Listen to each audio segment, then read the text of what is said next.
Let's just, testing, whore, slut. Okay, we're good. We're good. We are good. Put that in the intro.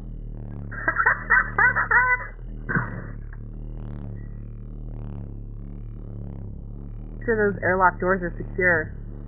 Yeah, we don't want to revisit movie night or anything like that.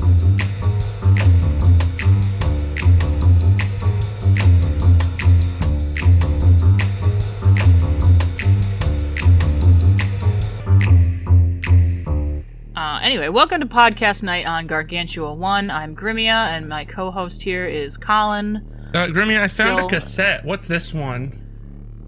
Led Zeppelin, In Through the Outdoor. Can I put it on? I'd rather you didn't, because Zeppelin sold out on that one. You want to listen to it anyway? Colin, I have memories attached to that record. Can we drop this, please? Is it because you killed a whole bunch of ninjas while it was playing, so now it reminds you of ninjas? No. Frogmen. Does it remind you of frogmen? No. A team of mutated half-dog, half... It's a woman! The only woman I've ever loved. Are you happy now? No. Because you snapped at me. Alright, you're alright, Colin. You're alright. We gotta do this episode. Actually, we have to do some housekeeping. This should be our last episode of the year, and we will see you back in the new year at some point. We won't actually see you, because this is... Well, yeah, this is in audio format, but... Yeah. If you are enjoying what we're doing, we have a Discord. I'm never there. Sometimes... It's true. Sometimes one of us is live. Very rarely. I don't think we have anything else to shill. Oh, if you crochet, Colin's wife makes crochet patterns. And if you don't crochet, she makes plush you can buy. That's true. I own some, because I can't crochet. Neither can I, so she makes me things. You get all of the cool stuff.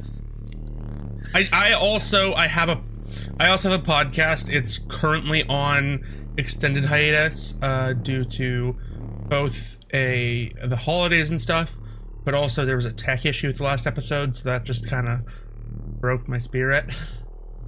Spirit broken. Nope, it just broke my spirit. That's what's relevant.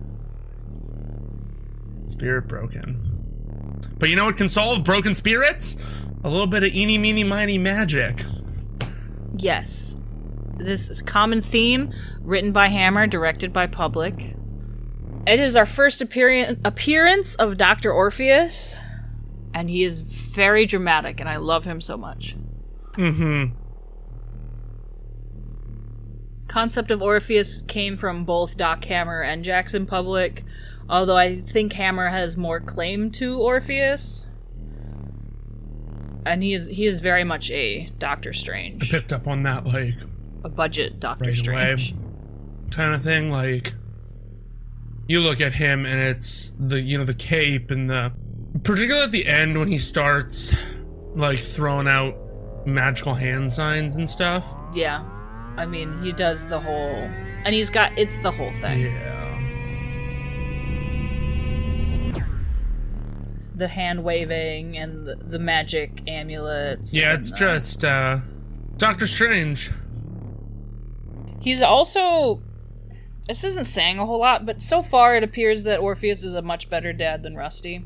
I've seen cartons of expired milk that are better dads than Rusty. Like... Not exactly saying a whole lot, because Rusty's really just kind of checked out in that department. Yeah, but I would say, like, not even just compared to Rusty, but just, like, in general. Orpheus seems like a pretty good dad. He cares about his daughter, you know? Yeah, you can have one pudding, you know, be nice to this weird kid. Yeah. Hey, this is my colleague's weird kid. Please just... Fuck. Show him your lunch pail.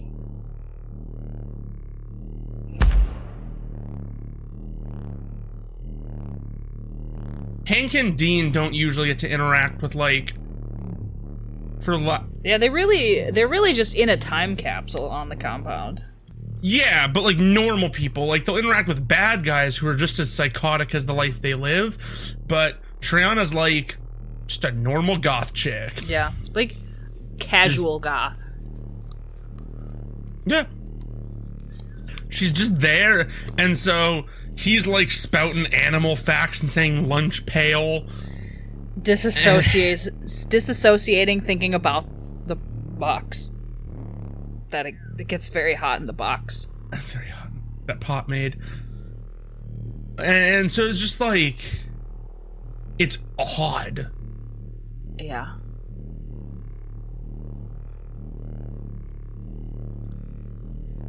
And I don't think it's ever like clicked for me before that like these boys are quite weird comparatively, because the rest of the world seems just as weird as them usually, but you know, now maybe it's not.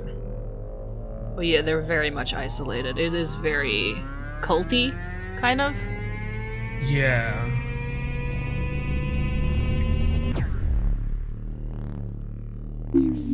Which I guess this brings us to the reference I didn't notice before, which when Triana calls Dean David Koresh, when he refers, he says, "I'll see you around the compound."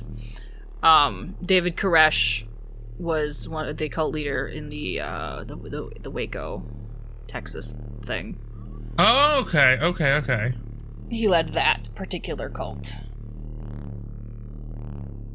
Yeah, I mean, I didn't have a reference that I didn't get, because I have not seen the show before now. Yay! But I mean, if I had to pick reference I liked, I mean, I guess I really like the Doctor Strange, right? Like being Orpheus. Where's the other one that I liked? I love how dramatic is, like, he uses specific words. He's intentionally sounding like I guess, like the poet Byron. Yeah.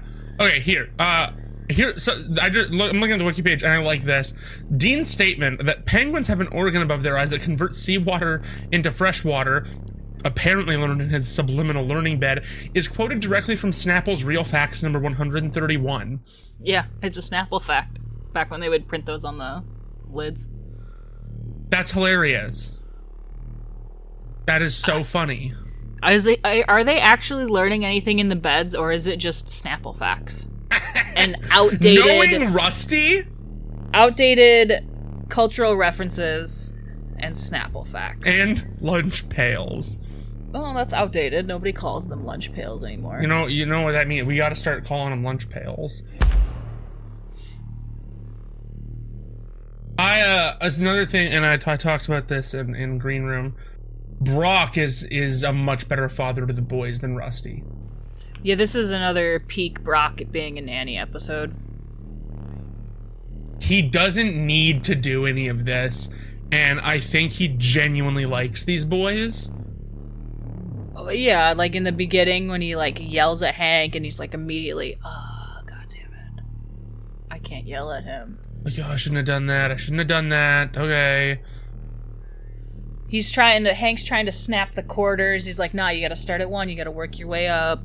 Yeah, and it's like, and not in like a way that's like shutting him down or being derogatory, but just like a here, like you can get there, but let's go slow and steady.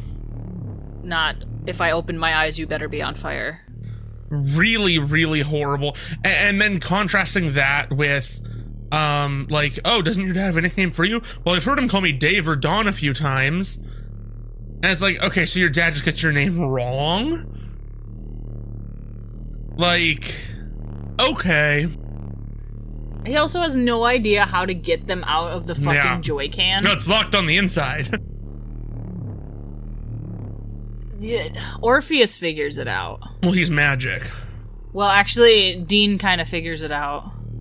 Yeah, well, it's like the true love or whatever, right? Yeah. He hears Triana on the other side of the can. And this is after he was wearing a crown. Tinfoil. They say in the art book that tinfoil was like the hardest thing to get. Oh, I'm not talking about the tinfoil. Right? I'm talking about the Burger King crown he's wearing when he's making out with his hand. Oh, that was just really awkward to watch. Like, just the dialogue. Oh, Teen, I'm so very frightened. What do you think that caveman will do to us? Shh, hush, my pet. I rigged it. Rigged what? Now just relax, Triad. I'll let your prom king take care of you. Then starts kissing. Like, that's such a cringy teenager move. It is. It's so funny. But it's also, again, it's like the move of a cringy teenager who... Very sheltered cringy teenager. Yes. Who's sheltered and, like, time locked in the 50s. Yeah, I could see this on, like, a weird special episode of Happy Days. A very strange one where they get trapped in a tube made by the heart of an orphan. After the shark jumping, who knows? That was, though, I forgot about that for a minute. Yeah. The orphan. Yeah. I forgot about that.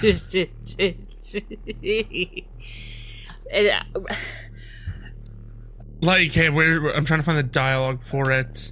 Rusty made something and it worked, but it was also possessed. An orphan? And then it gets worse, though. I like how he's so dismissive of the magic that Orpheus is doing, and he's making science things out of orphan parts. Yeah. Yeah, but then Orpheus is like, it's powered by a forsaken child, and Russ says, might be kind of, I didn't use the whole thing. That's very wasteful, too. Like, what the fuck, man? Yeah, first of all, that's the first rule of hunting, guys. Use everything, okay?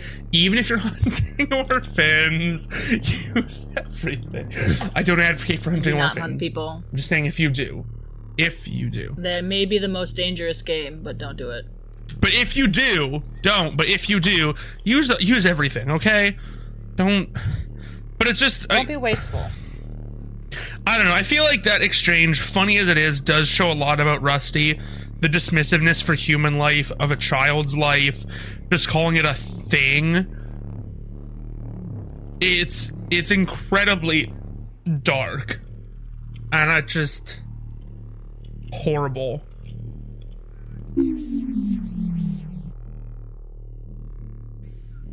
And it's like Orpheus is nicer too. He's nicer to the boy. Like, he's encouraging their weird little go-team venture and also pressuring Rusty to rescue them. Yeah. And Rusty could care less. Yeah, he doesn't care.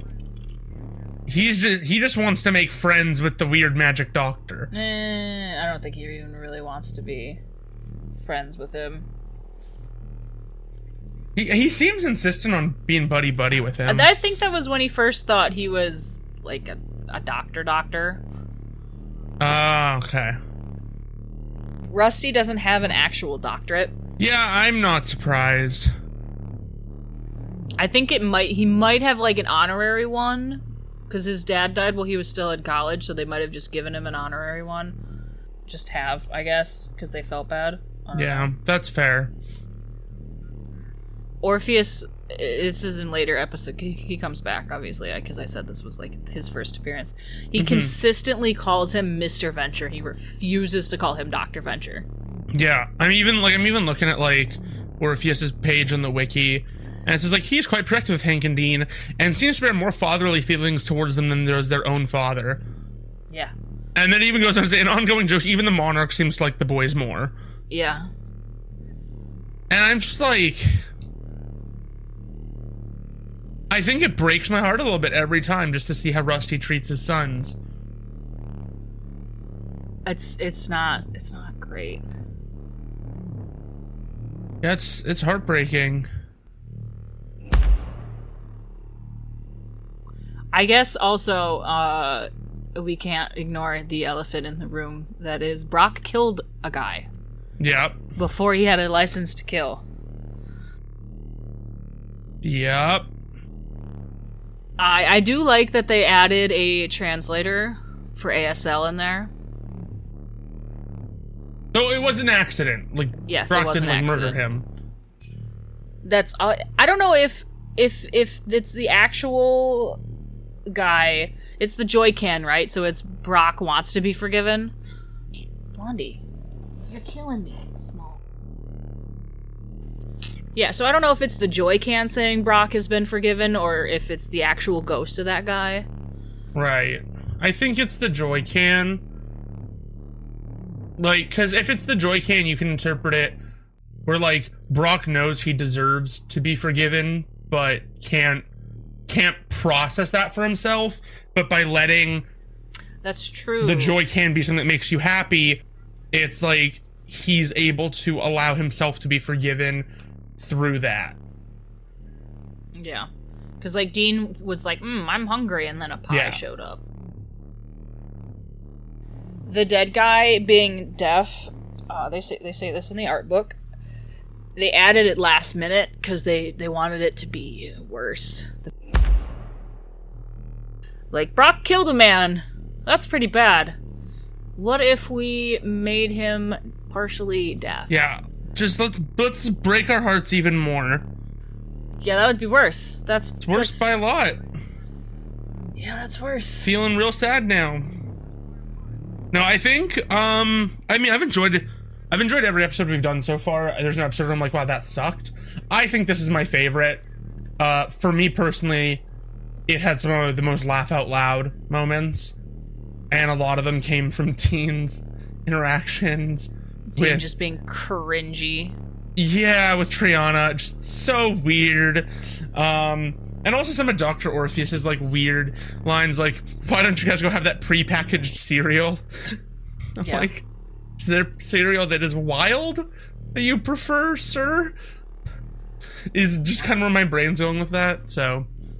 I loved this episode. I thought it was a lot of fun. I don't think it breaks into top 5 episodes for me. At some point, I'll have to do a breakdown of all of my favorite episodes. Well, and there's a lot of episodes. There's a lot of episodes. Honestly, I think a lot of the best episodes are like seasons 1 to 4, but also past season 4, there's a lot of good episodes. I think most of my favorites come from 1 through 4. Okay. That's the seasons I'm most familiar with. I've seen those a million times. Nice. Yeah, no, I'm my top 5 are the first 5 episodes because that's all I've seen so far. And I want badly to, like, sit and, like, binge through it. But that defeats the purpose, and I cannot. But the ADHD in me just wants to consume media at an unhealthy rate, so. The exposure, it changes the exposure.